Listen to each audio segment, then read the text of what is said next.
Shout out Lego for sending me this vid, man. The dumbest criminals on the internet, man. Let's keep it. There's a new contender this morning for the title of World's Dumbest Criminal. So this is an attempted robbery here by the Hamburglar. He's doing us the favor of showing us his face before putting his mother's pantyhose over it. The police got here. All I could hear was cries from inside, "Let me out, let me out." No, he's not. This didn't take a detective to solve. It took a clerk at Hungry Howie's to solve it. Life's tough. Howie's. Life's a lot tougher if you're stupid. Not all criminals are masterminds. This video proves it. Dumb criminal steals Dolphins jersey and wears it to trial. All right, you're charged with stealing a Dolphin jersey? The internet roasted him. One comment said, imagine being his attorney and he pulls up wearing the evidence. That was dumb. But other criminals take stupidity to a whole new level. Today, we'll explore the world's dumbest criminals. So my goal this year is to give you guys double the amount of videos without sacrificing quality. And to do that, we gotta keep growing. So 68% of you guys aren't subscribed, and it would mean the world to me if you did. And I promise, I will give you more fire content. I'm Visual Venture and you are awesome. Derek Koch. Having the jersey you stole is In 2008, Derek Koch walked into a small convenience store, but he wasn't there to buy snacks. He had a plan. The place was quiet, no witnesses, no cops. Derek waited until the coast was clear. Then he pulled out a pew-pew and pointed it at the clerk. Derek had two demands. He wanted cash and cigarettes, and he was ready to shoot if he didn't get them. The clerk didn't argue. She stuffed the bag with everything he asked for. Derek was feeling powerful, cocky. He yelled, "Damn straight." The clerk turned around to grab the cigarettes. Suddenly, she heard a loud bang. For a second, she thought she was hit, but she wasn't. That's when she turned around to face the robber. But he was no longer standing tall. He was hunched over, groaning. His hands were around his legs. Then she understood what happened. The robber Derek accidentally shot himself in his private parts. Oh, he did! He shot his own meat off! Pants, but he forgot to turn the safety on and accidentally pulled the trigger. And then, bang. The whole thing was captured on the store's surveillance camera. But even after that mistake, Derek didn't give up. He grabbed the bag and ran out. Shooting your meat off is a red trail behind him. The store clerk called the cops. They showed up, and it wasn't hard to track down the robber. Hey, no, on a serious note, yo, Tori, what's good, gang? Like, yo, how does that work? I don't expect y'all to know, bro. Cause I know y'all know how I know like with say like you lose a finger, bro. If you lose your finger and you bring it to the hospital within like a certain amount of time, I don't know, it's like 2-3 hours, they can put it back on and your finger will still work. Is that the same way with meat? Like, say you shoot your meat off, but all right, this sounds crazy. You pick up your meat, you feel me, and you take your meat to the hospital. Can they sew it back on and will it still be functional? I don't know. Meat transplant? It's not really a meat transplant. It's like a no, because a meat transplant would be you getting somebody else's meat. That's not a meat transplant. It's more like a meat sewing, a get your meat back. I don't know. What would you call? I don't know why I'm asking y'all. You right. Continue to be. I don't know what you call that. Red trail. They found Derek at his grandma's house. He needed urgent medical attention. Cops meat is different to a finger. Room. Doctors saved his life. Maybe you're right. They couldn't save him from what came next. He was going to jail. Derek was charged with robbery. Going to jail. Wait, hold on, wait. Another question. Wait, chat. So he shot his meat off. Wait, does he get sent to the female jail? Wait. What jail does he go to? Does he go to the female prison or to the men prison now? Like, how that work? How that work, bruh? Sentenced to 3 years in prison. When he got out, reporters were waiting. On a serious note. Though. There were so many headlines about it. In an interview, Derek said it was shameful and embarrassing. And I think shameful and embarrassing. Heart would feel that way about it. Today, they Derek wrong is for that. As one of I'm asking the questions that need to get asked. The next case is about a guy who talked himself into handcuffs. Talked himself into handcuffs. How you do that? Gamblin was 16. He won a national pool tournament. But by 24, he was in the news for something else. Being incredibly stupid. It started when Peter decided to rob someone. His victim was just walking down the street talking on the phone. Peter jumped the man, stealing his wallet and phone. But Peter didn't realize someone was still listening. The victim was on a call when the attack happened. The person on the other end, Joe Dale, heard everything. He even heard someone say, "Give me money," before the phone went dead. Joe was worried about his friend, so he called back. Here's the crazy part. The phone was now with the robber, Peter, and the stolen phone started ringing, but But instead of ignoring it, Peter answered. That's right, he answered the mobile phone he had just stolen. Joe realized he was talking to the guy who robbed his friend. The two started arguing. Voices were raised, insults were thrown, and Peter, the robber, got so mad he challenged Joe to a fight. Then he made it even worse. He gave Joe his nickname and home address. His exact wait. My name is Gambo. If you want to make something of it, come to this address. Of course, Joe didn't. He gave him his crib? Forwarded the information to the cops. By the time Peter got home, the police were already there. They arrested him on the spot. In court, Peter tried to lie. He claimed he was at his sister's house during the robbery, but the jury didn't believe him. It took them 25 minutes to find him guilty. Peter was sent to jail for 3.5 years. He also became famous for his stupidity. He was a guy who answered a stolen phone and gave his name and address. While Peter tried to practically steal someone's identity by taking their phone, stuff like this happens to us way more ad, bro. Hey, man. Identity theft and stealing hundreds of thousands of dollars from you. I'm not here for it, though, gang. People to try man. 14 days. Y'all download it if y'all want. That'd be enough time for Aura to find out if your private data is leaked. Reuben Pavon. In 2013, a store called Finders Keepers noticed something disturbing. Items from the store were going missing. Finders Keepers didn't sell brand new stuff. Everything they had was donated by the community. And when they sold stuff, they donated the money to charities for children and U.S. troops. So when things started disappearing, it wasn't just stealing. It was stealing from people trying to do good. The thief was stealing donated items sitting outside on the porch. Luckily, the store had security cameras, so they checked the footage. Wait. Can you steal something if it was donated? How'd that work? He stole donated stuff on the porch. Like, I ain't gonna lie, bro. Like, let me ask y'all another question real quick, bro. Because I don't know how y'all gas stations work, but like the gas station where I'm at, bro, it be water outside, right? Like, is that water outside free? Or are you supposed to go in with that, like the case water? Are you supposed to go in and pay for it? I never bought water from the gas station because I just don't trust water from the gas station. Is that free water though? Or do you still have to pay for that?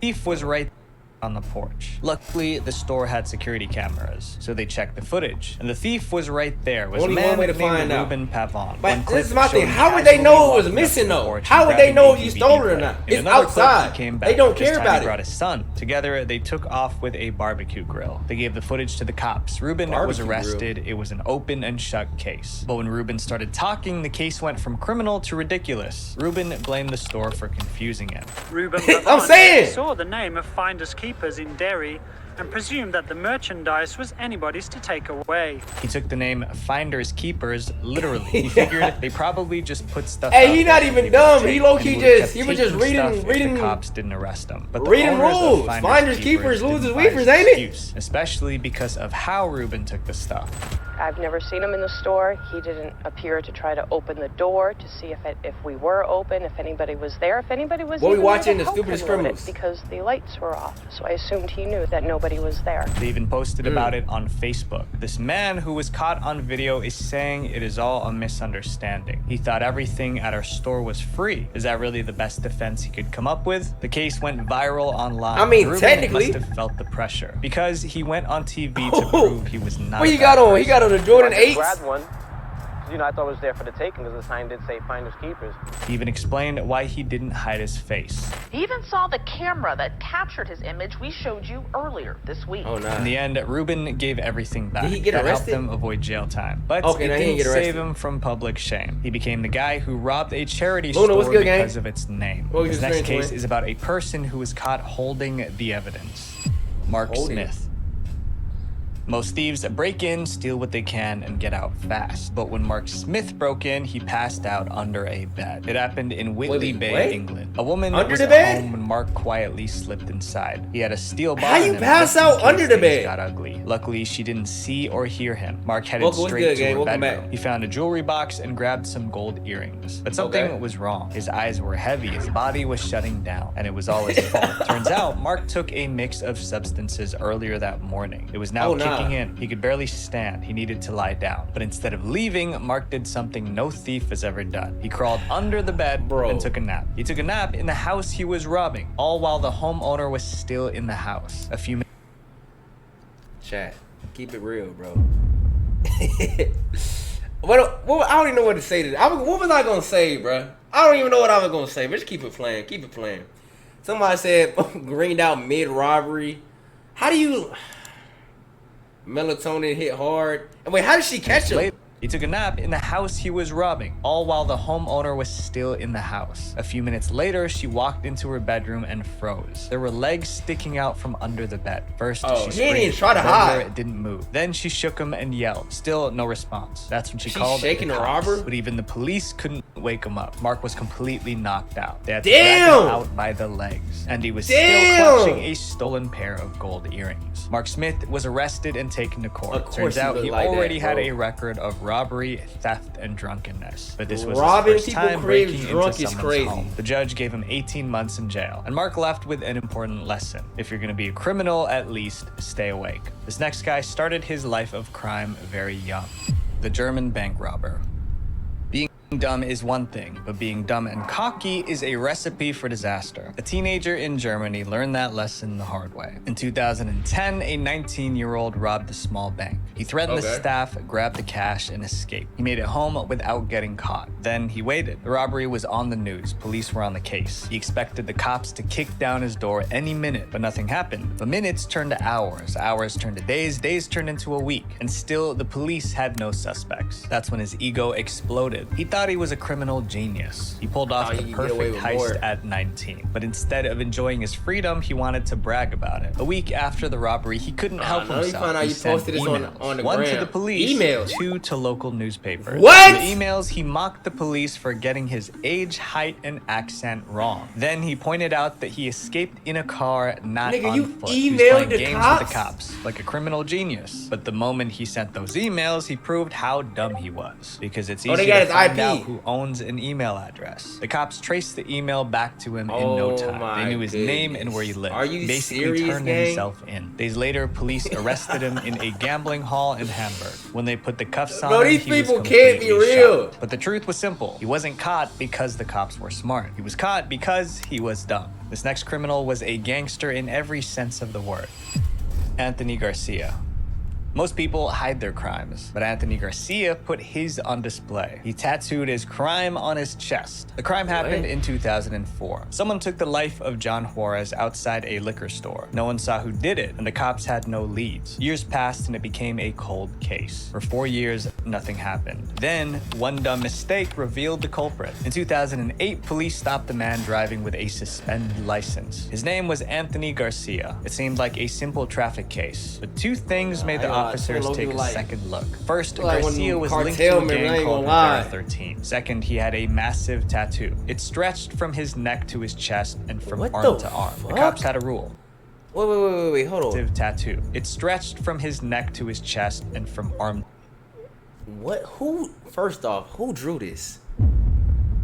What makes you want to catch a body, then get a tattoo of you Rivera kills?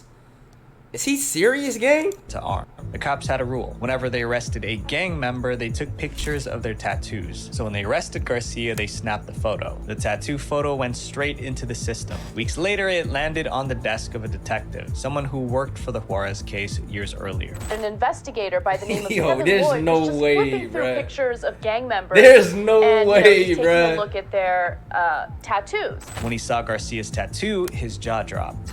And then he looked at this gentleman's tattoo and realized, oh my God, this is the crime scene from that liquor store slaying. The tattoo was like Crazy. a snapshot of the crime scene. So each key detail was right there. The Christmas lights that lined the roof of the liquor store, the direction his body fell, the borrowed street lamp across the way. It even matched the trajectory of the bullets. It was so accurate that the detective called it a crime scene sketch and a confession. But the tattoo wasn't enough for a conviction. They needed a confession. So the cops came up with a plan. At that point, Garcia was still in jail just for the traffic stop. So they sent an undercover officer into his cell.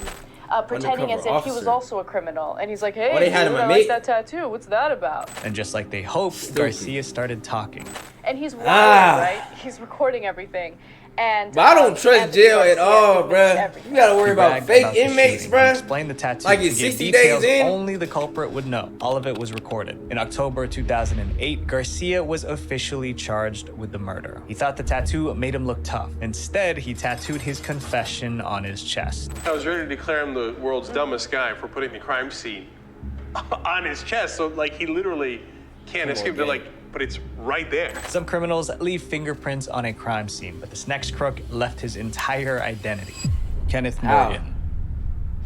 Kenneth Morgan was described as Britain's dumbest burglar. What did he do to earn that title? By the time he was 48, Kenneth Morgan was a career criminal. He had been in and out of jail multiple times. By 2011, he was out of jail again. And just 3 weeks later, he was already planning another break-in. His plan was simple: sneak into a house when no one was home and grab what he could. But things didn't go as planned. Once the coast was clear, Morgan broke into the house. As he was grabbing stuff, he heard the front door open. The homeowners were back. Morgan panicked. He ran to the kitchen and jumped out of the window. But in his rush, Morgan forgot something that would make him one of the dumbest criminals ever. It had him in his ID. It was clear someone broke in, and the thief left their backpack behind. Inside the backpack was a phone, an ID card, a birth certificate, and even a passport. Birth certificate! The item had the same name: Kenneth Morgan, and the passport had Bro, his you face can't be printed for real. right on it. Gang. Police couldn't believe their luck. They reportedly giggled like schoolgirls when they saw the evidence. When the cops knocked on Morgan's door, he had a story ready. He claimed, not even lying, bro. Nah, giggle like schoolgirls. Nah, they for sure threw a pizza party. Nah, they for sure threw a pizza party when they found that evidence, bro. It's no way. They saw the evidence. It's When no the cops way you knocked did on that, Morgan's bro. door, he had a story ready. He claimed someone stole the bag and planted it at the crime scene. He was being framed. But no one believed him. Not the police, and definitely not the jury. Especially after they found out that he had 23 burglary convictions going back 25 years. How is he Morgan still was sentenced free? to 6 years in prison. This next case involves two dumb friends who broke the law together. Jonathan Ochoa. Some criminals mess up during the crime. Jonathan Ochoa messed up even before it started. In 2011, Jonathan and his friend Rashad planned a robbery. Their target was Ladbrokes, a betting shop in Portsmouth, England. Jonathan was the getaway driver. He waited in the car while Rashad went inside to do the job. Rashad stormed in, waved a fake pew-pew, and got away with 500 pounds, which is about $650. Then he dashed back to the car and they sped off. It looked like a clean job. Rashad even wore a mask to hide his face, but that mask ruined everything. Right after the robbery, Rashad ripped off the mask and tossed it away, but he left it near the crime scene, and it was covered with his DNA. Police found the mask and ran a DNA test, and just like that, they knew who it belonged to. Rashad was arrested, and he confessed everything. He even gave up his accomplice, Jonathan Ochoa. That's what I hate, bro. Listen, bro. This is why I can never even do crime. If you're gonna do crime, bro, you gotta do it by yourself, bro. Y'all PP said he confessed everything and even up. Bro, you imagine being a getaway driver, bro, and you still go snitch on me, gang? Like, bro, like, I could never, bro. You never know how somebody gonna act when they facing years in prison. Police questioned Jonathan, he denied everything. He said he was at home watching TV during the crime, and there was no DNA linking him to it. It seemed he might walk free. Then the cops searched his house, and that's when they found Jonathan's diary. But something inside the diary made Jonathan Ochoa the world's dumbest criminal. Inside, on the day of the robbery, he had written, "Go Portsmouth. Robbery happens." He wrote down the time and place of the crime like a to-do list. It was basically a confession. When police showed him the note, Jonathan panicked. He changed his story. He admitted going to the shop with Rashad, but swore he didn't know about the robbery. He was just in the wrong place at the wrong time. The judge didn't believe him. Jonathan was jailed for 3 years, Rashad for 2.5. And as a bonus, Jonathan became internet famous. He was the criminal foolish enough to write about his crime in his diary. This next crime involves someone trying to steal over $1 million. Hugo Sanchez. Hugo Sanchez lived in England with his wife and 4 kids, but things were falling apart. By 2005, the couple was drowning in debt, so they came up with a crazy idea. Hugo would fake his own death. If they pulled it off, they could collect a massive life insurance payout. It was over $1 million, so they did it. Hugo and his wife took a vacation to Ecuador. Then Hugo's wife returned to the UK alone. She told everyone Hugo passed away from a heart attack and his body was Whoa! He had a fake death certificate to prove it. The documents were real enough to fool everyone, at least for a while. The insurance companies started paying out. With the money, Hugo and his wife but them moved insurance to frauds Australia go with their kids. dummies. But insurance I companies do not don't know just anything hand about over that. I don't know why I millions said without that, but I checking. be They hearing. hired a private investigator to verify. The investigator spoke to Hugo's friends and family, and some let it slip that Hugo was still alive. So investigators took another look at the death certificate, and that's when they found something insane. Hugo's fingerprints were on his death certificate, like he printed it himself or his certificate was handed to him. Now they knew he was alive. But Hugo and his wife... Gang, bro. Are you serious, bro? Are you serious, my nigga? At least, like, why is niggas not using gloves, bro? Yo, imagine, bro. Imagine you die in some way, somehow. Your fingerprints is on your death certificate. Make it make sense. Come on, gang. Wife no longer we lived gotta in do the UK, better. so the cops had to wait. Finally, they had their chance. Hugo's wife flew back to England for her sister's wedding. As soon as she landed, she was arrested. She was jailed for 2 years. Hugo wait. Why was she jailed? For hiding him? Not for long. He was arrested the next year and sent back to the UK. He got honestly, bro, you gonna fake your death? They Just faked cut the your death, hands lied off. to everyone. Cut They your moved hands off. across the world. But it all fell apart because Hugo couldn't keep his fingerprints off his death certificate. And today, Hugo is featured on a list of top 10 dumb crooks. If you guys need money, trust me, do it the right way. Because in the end, you don't just have money. Bro, folks do anything but get a job, bro. Literally. Visual venture. Oh, that's it. Wait, before you go, make sure you guys click here to watch more dark internet Nah, man, WV, bro. And I need to tap in with him, bro. What's his name? Yo, shout out to, what is his name, bro? I be seeing him pop up in my recommended, bro. Visual Venture. Shout out Visual Venture.